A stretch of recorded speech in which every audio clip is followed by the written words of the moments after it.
Hello दोस्तों, मैं हूँ वैभव और आज की इस वीडियो में हम बात करेंगे कि एक वेबसाइट किस तरीके से बनती है। आज के इस वीडियो का हमारा टाइटल है हाउ टू क्रिएट वेबसाइट।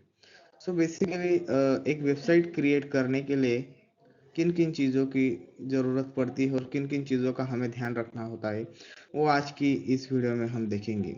हम जो भी गूगल क्रोम के ऊपर जो भी वेबसाइट्स देखते हैं तो कैसी बनी होती है, अगर हम हॉटस्टार की देखें, ज़ीरोधा की देखें और गूगल पे ऐसी बहुत सारी वेबसाइट्स है, तो वो कैसे बनती है।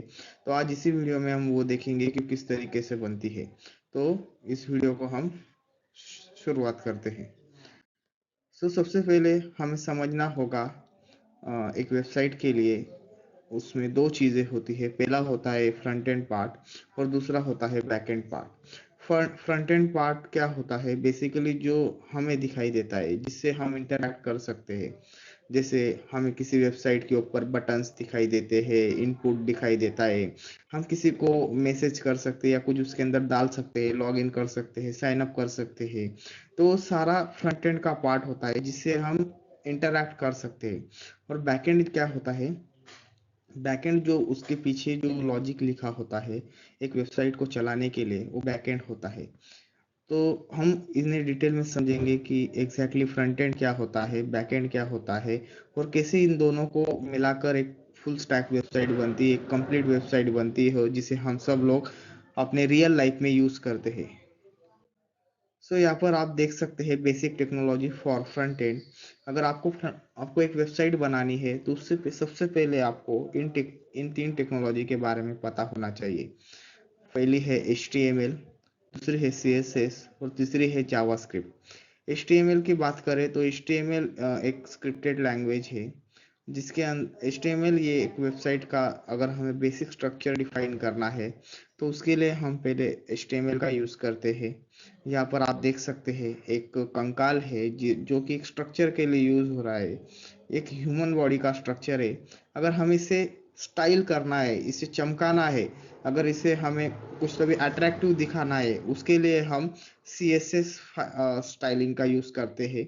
CSS फाइल क्रिएट करके इसके अंदर हम इनलाइन CSS, आउटर CSS, इस तरीके की CSS का यूज़ करके हम एक कंकाल जैसे एक ढांचे को एक पूरी तरीके से स्टाइलिंग उसे हम प्रोवाइड करा सकते हैं।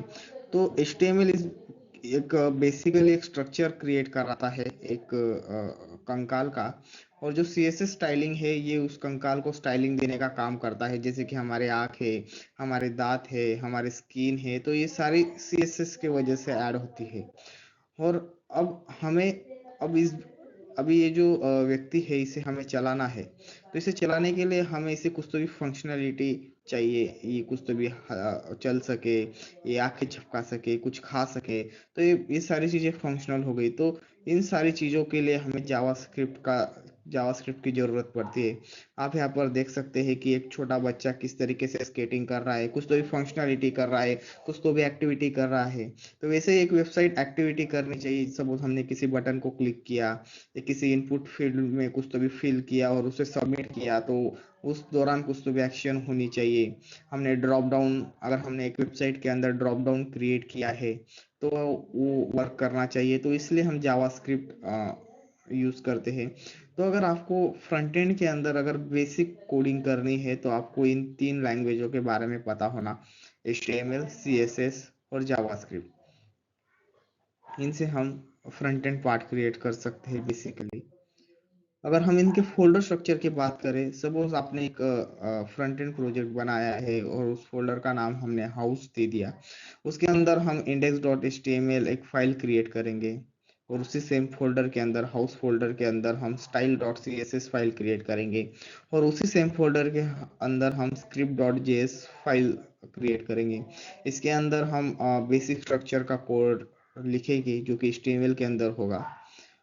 जिस और दूसरा जो फाइल है जो style.css है, इसके अंदर हम जो स्टाइलिंग रिलेटेड जो कोड है, आउटर CSS, एक्सटर्नल CSS जिसे हम कहते हैं, तो वो कोड हम इस style.css के अंदर लिखेंगे जो कि और फिर बाद में जाकर हम उस style.css फाइल को index.html के अंदर लिंक करा देंगे, जिससे कि हम जो भी यहाँ पर चेंजेस करेंगे, जो भी स्टाइल यहाँ पे लिखेंगे, वो डायरेक्टली index.html के अंदर जाकर अप्लाई होगी।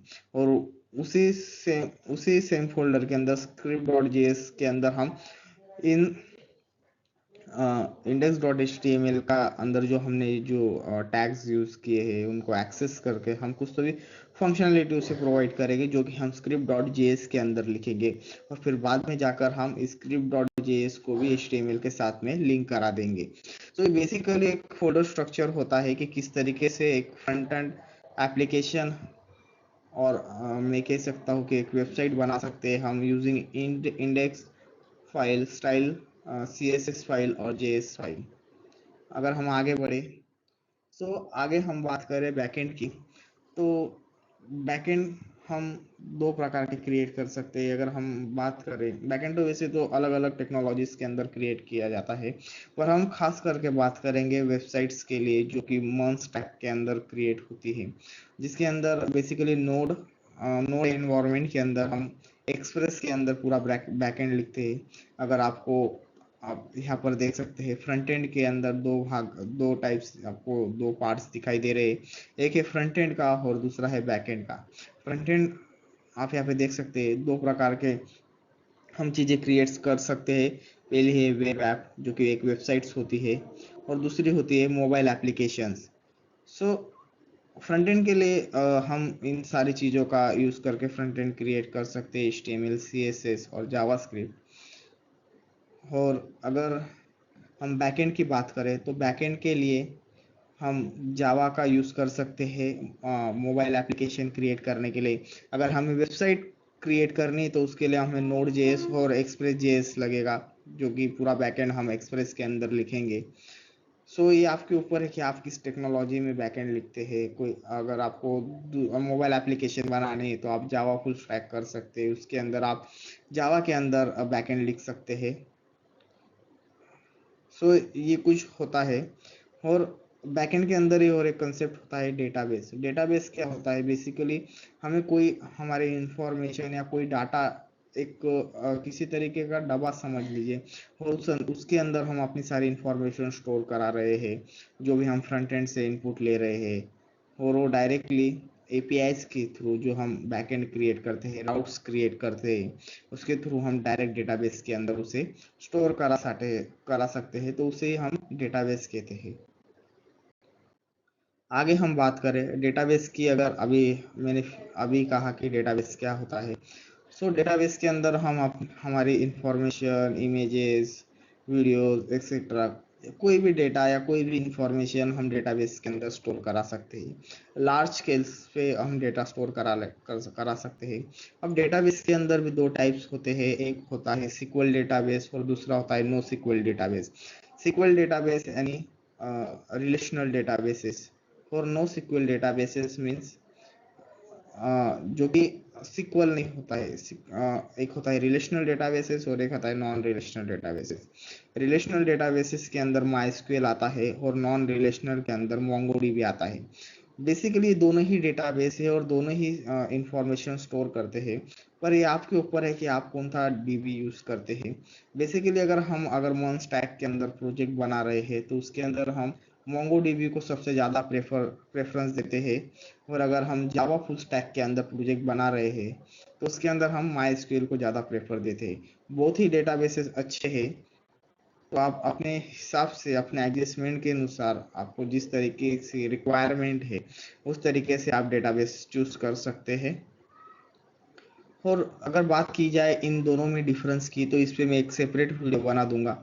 अगर आपको डिटेल में और वीडियो चाहिए कि डेटाबेसेस क्या होते हैं, तो आप नीचे कमेंट में कमेंट कीजिए कि हमें MongoDB और MySQL में से कौन सा DB यूज़ करना चाहिए, किस तरीके से यूज़ करना चाहिए, और भी कोई डेटाबेसेस है उन्हें कैसा यूज़ करना चाहिए, तो आप नीचे कमेंट में बता सकते हैं।